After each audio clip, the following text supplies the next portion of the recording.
Well, we got the house because one of my housemates, her sister used to go to Bath Spa, and she gave us this really nice landlord, and we went through him and kind of just like viewed like different houses that he owned, because this landlord was supposed to be really nice, and well, I mean he is really nice. So shout out to him. Yeah. Woo, Karim. Anyway, so we wanted a house with him, and we just picked the nicest one basically. We did it just kind of through process of elimination really. So we went through Rightmove, and we looked at loads of houses online, we phoned up loads of companies, and we tried to go for as many visits as possible until we got one that A, was still available, and B, we liked. Well, how I found it was through Rightmove. Me and my housemates in first term just sat around in the kitchen and said, you know what, we should find a house. And I was like, yeah, okay. And then we got my laptop, went on Rightmove and just searched student houses. Actually, no, we didn't do that. There's a student housing tab on Rightmove now, which is actually really, really handy.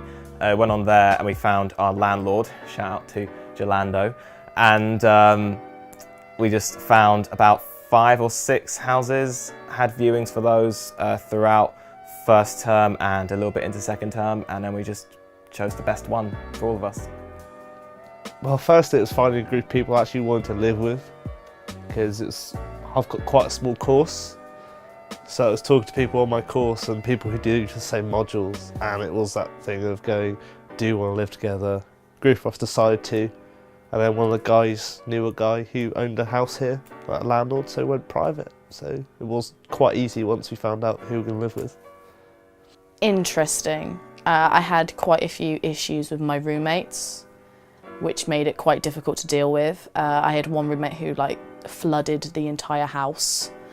I had one roommate who went completely AWOL and we couldn't get any bill money out of.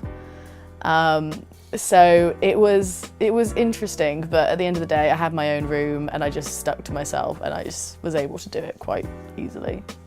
Housing for second year for me was a bit of a tricky situation. We were in a kind of a little group and we tried to find a house. We struggled really to find a house that suited everyone. We ended up essentially having to split off into smaller groups. I was landed though in quite a lucky situation. So say around January and February we were trying to find somewhere. We had to eventually split, as I said. Then me and my friend found a house together that was looking for 2 spaces to be filled, and kind of just by chance actually we landed ourselves in a really lovely house with 2 third-year students from our university that we're now really good friends with.